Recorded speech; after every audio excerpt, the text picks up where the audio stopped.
To discuss what's happening in the global oil market and get some insight into what's keeping Canadian oil prices so discounted, we've got Randy Allenberger, managing partner at BMO Capital Markets. Randy, always a pleasure to speak with you. Maybe we can talk about yesterday's whipsaw first in global oil prices.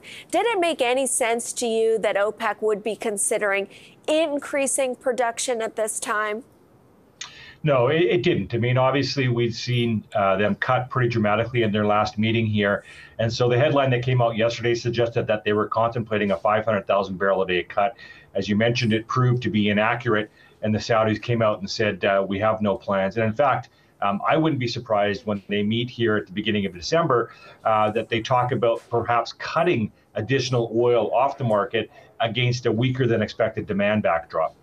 And we've talked a lot about what those factors are, but I'd love to talk specifically about the Canadian market, because that will affect our energy prices. And ours has been trading at this ever wider discount versus the U.S. and is trading at kind of the lowest level in and around a year. What's going on there?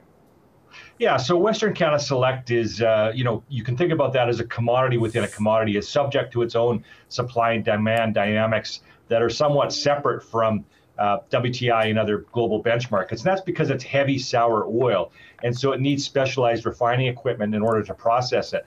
And so the factors that have really caused that to widen, that spread between WCS and WTI over the last 6 to 9 months, it's just really been a series of events. So one of them was the US SBR release, which was predominantly sour. So that created a glut of sour oil in the US Gulf Coast market.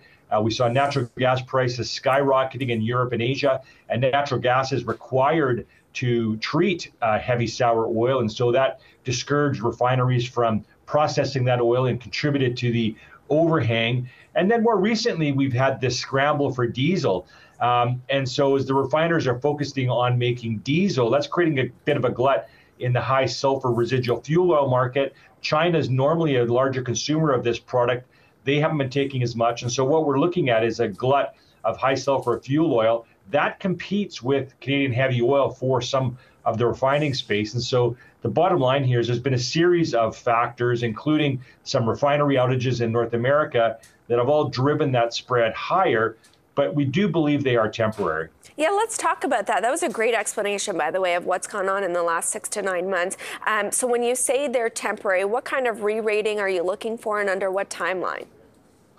Sure. So, the SBR release, that's winding down as we speak, and they've actually pivoted to more sweet barrels because they've run out of sour. So, that's ceased to be as big a factor. Natural gas prices have started to ease off a little bit. We'll see what winter brings, but that could start to encourage a little bit more consumption of heavy oil. China, if they do start to pick up demand a little bit, that will help at the margin. But the two biggest near-term factors we think are the restart of BP's Toledo refinery.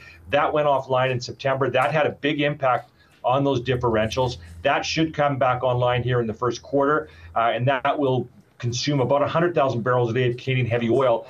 So that'll help tighten up the market. And then we've got a new refinery in Mexico starting up in 2023 that is also going to be a big consumer of heavy oil. And so those factors should tighten up the heavy oil market over the first half of the year. And we wouldn't be surprised to see differentials trading at half the level or even lower compared to where they are today. And has that shown up in stocks that are more exposed to the Canadian oil price versus global oil prices? And has it shown up in a preference in your recommendations and which way you're recommending investors be positioned? Yeah, it really hasn't showed up a lot. I mean, there are some pure plays, for example, at Mega Energy that have continued to perform well. Despite that, Cenovus Energy continue to perform well. And because we believe this is transitory, we don't really think that investors necessarily need to make any big decisions regarding their portfolios on these factors. And the bottom line here is these companies are generating prodigious amounts of free cash flow, even taking that discount into consideration. And that's really the focus of the market right now, is on these companies handing cash back to shareholders. You cover a bunch of stocks in the energy sector. You've got a buy on almost all of them except for Peyto. Why is that?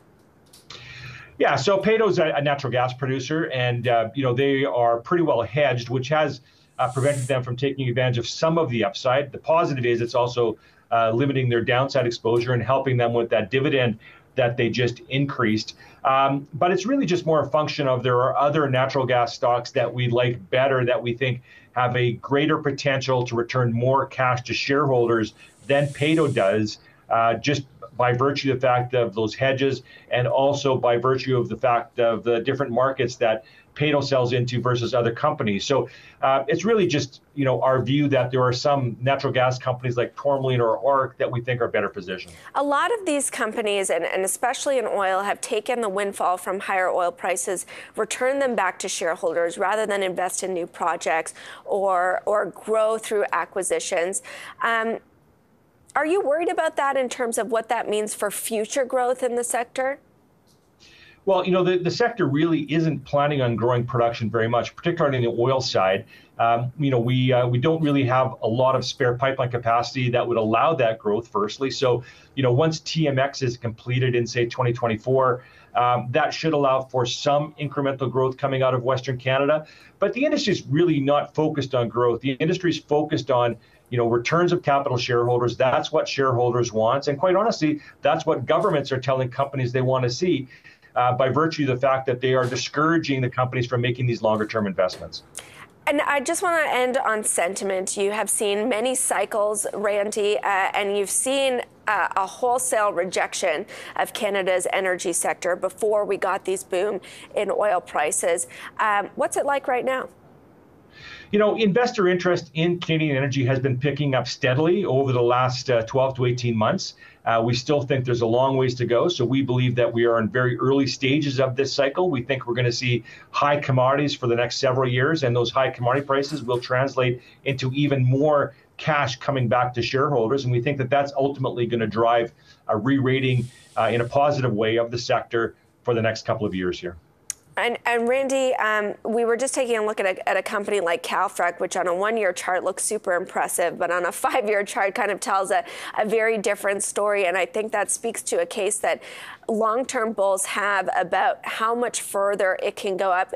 On a sector basis, can you talk just quickly about, how the sector is trading compared to historical norms, not just in the big rally that we've seen this year? Yeah, so if you looked at the sector right now, it's trading somewhere in the range of that 3 to 4 times EBITDA, or about 50% below their historical valuation multiples. But I think the other thing you need to think about here is the sector's in an unprecedented situation with virtually no debt, the highest returns on capital they've ever been able to deliver in their histories, and I think some of those historical valuation metrics really aren't appropriate anymore. So from our perspective, we see the sector as offering a double or more from these levels simply because of those different attributes.